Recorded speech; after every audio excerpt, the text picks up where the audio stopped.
Hello friends, I am Krishna Kanjani from LJ Institute of Engineering and Technology. Welcome to the online lecture series on kinematics and theory of machine. In today's session, we will learn about introduction to mechanisms and machine, that is our chapter number 1. Now today's topic is inversion of mechanism. Okay, so in this session we will learn about inversion of mechanisms, in which we will study the inversion of double slider mechanisms. So let's start this session with first definition of inversion of mechanism. Now the method of obtaining different mechanisms by fixing different link of a kinematic chain is known as the inversion of mechanism. So now how it works? So let's consider that a kinematic chain which is consisting 4 kinematic links. Okay, if we will fix the first link of a kinematic chain, then we can obtain one mechanism. Now if we change the fixation, if we consider that we are fixing link number 2 rather than link number 1, then over here the input and output will be changed. So that will give you the another mechanism, which is a second mechanism which is different from the first mechanism. So in this way the inversion of mechanism is simple, a process in which we will obtain different mechanism by fixing different links of a kinematic chain. In our syllabus we have to learn inversion of 4-bar chain mechanism, inversion of single slider mechanism and inversion of double slider mechanism. Okay, this session is purely dedicated to the inversion of double slider mechanisms. Okay, so let's learn double slider mechanisms. So first, a mechanism which is consisting 2 sliding pairs is known as a double slider mechanism. We will identify in each and every example that which is that 2 sliding pairs, and that will help you to learn about the double slider mechanism. Over here in this diagram you can refer that this one is your slider number 1 and this one is your slider number 2. Okay, so these 2 sliding pairs. So these 2 sliders will form 2 sliding pairs, and this bar will help us to develop 2 turning pairs. So we can simply define that a kinematic chain in which a mechanism which is consisting 2 turning pairs and 2 sliding pairs, then that mechanism will be known as a double slider mechanism. Okay, so let's learn inversion of double slider mechanism, in which we have to learn the first one, that is elliptical Dremel, second one Scotch-Yoke mechanism, and the third one, that is Oldham's coupling.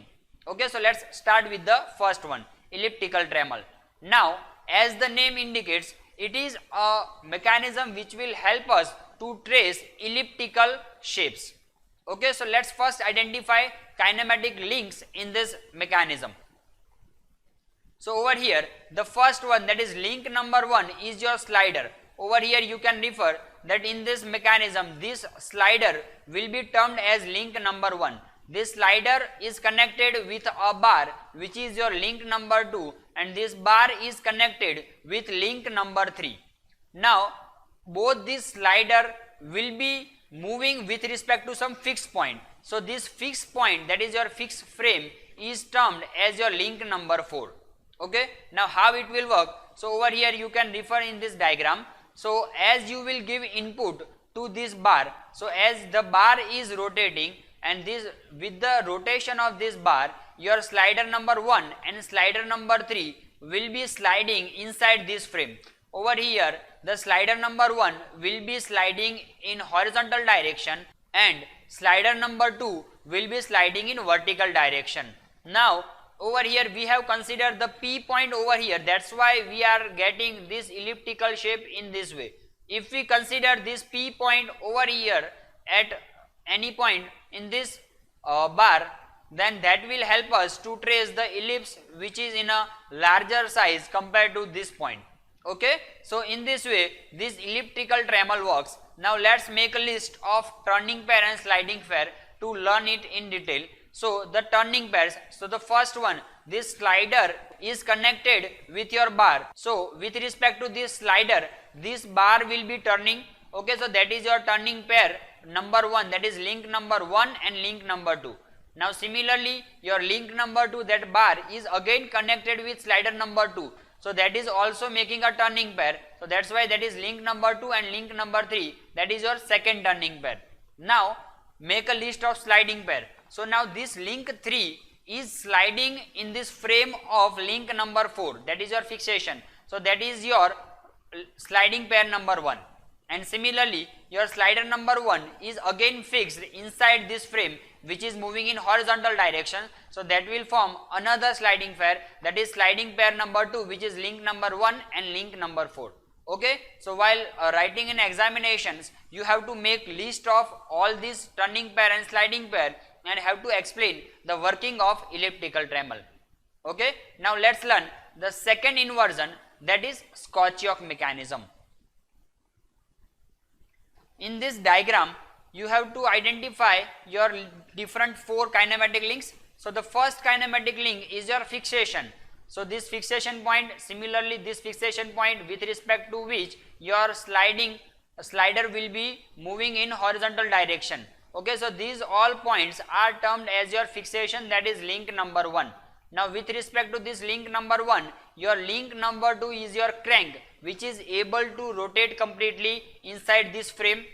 Okay, so that is your link number 2. Now this link number 2, at the end of this link number 2, you have connected one slider, that is your link number 3, and this slider is able to move, or we can say slide vertically inside this frame. So this frame will be your link number 4. Okay, so let's refer working of this mechanism. So in this diagram you can refer that this fixation is your link number 1, and with respect to this fixation your crank is rotating, that is your link number 2.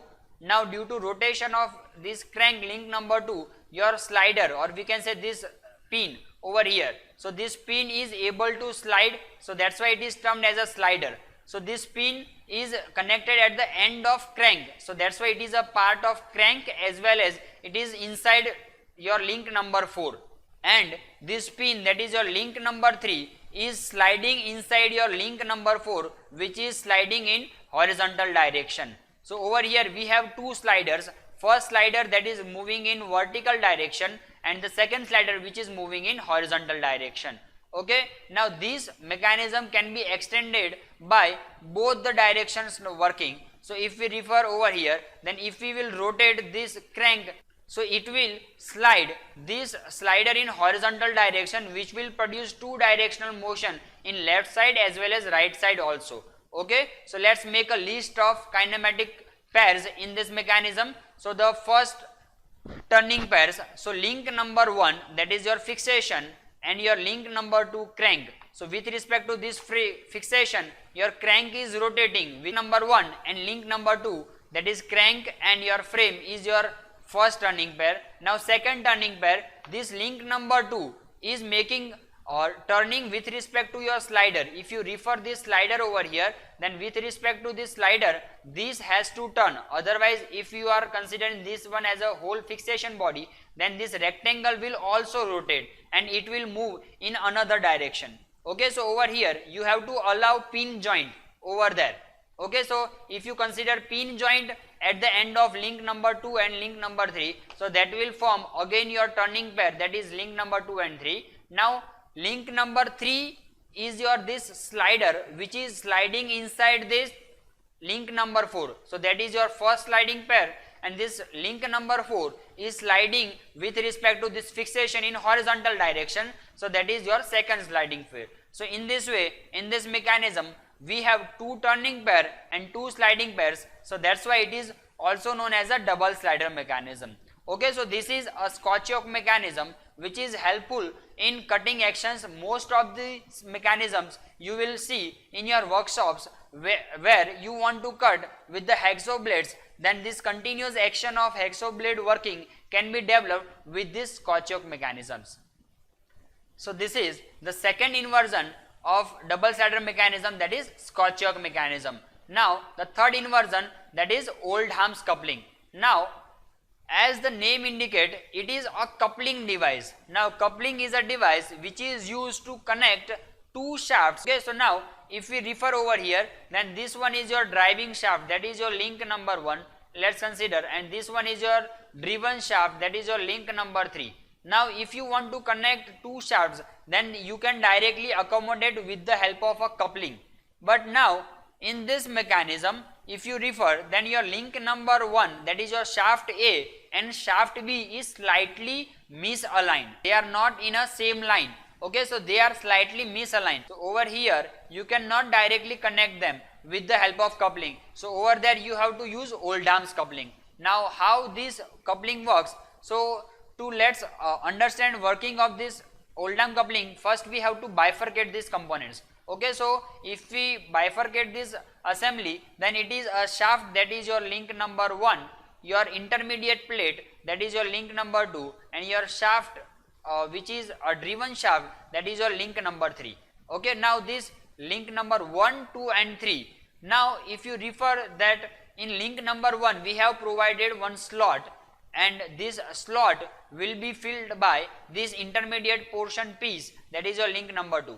Similarly over here this extra projection on link number 2, that will be inserted in link number 3 slots. Okay, so now how it will work? So as you will give input to your link number 1, that is your first shaft, that is your red shaft. Now as you will give input to this red shaft, it will rotate, and due to rotation of this first shaft, your intermediate piece will be also rotating, and parallelly it will slide inside these slots. Similarly these slots are also provided at link number 3, so it will also slide in link number 3. Okay, so over there they will form two sliding pairs, that is with respect to link number 1 and 2, and similarly 2 and 3. Okay, so in this way if we refer that the pairs which are formed in this mechanism, so we have two turning pairs, because your shaft number 1, that is your driving shaft, is rotating with respect to this fixed frame. So if you consider this fixed frame as your link number 2, then link number 1, which your flange is rotating, so that is your link number 1 and fixation will form one turning pair. Similarly your fixation frame and link number 3 and shaft number 2, so this will also rotate, so that is also forming a turning pair. So we have two turning pair, that is by rotation of your shaft 1 and shaft 2, and two sliding pair, that is shaft number 1 with this intermediate piece, and similarly shaft number 2 with this intermediate piece. So in this way we have two turning pair and two sliding pair in this mechanism, so that's why it is an example of double slider mechanism. Okay, so this is all about the third inversion of double slider mechanism, that is Oldham's coupling. Okay, now after learning these inversions, you can refer that by fixing different links of a kinematic chain, we can obtain different mechanism, which is forming again two turning pair and two sliding pairs. That's why we are terming it as a inversion of double slider mechanism. Thank you.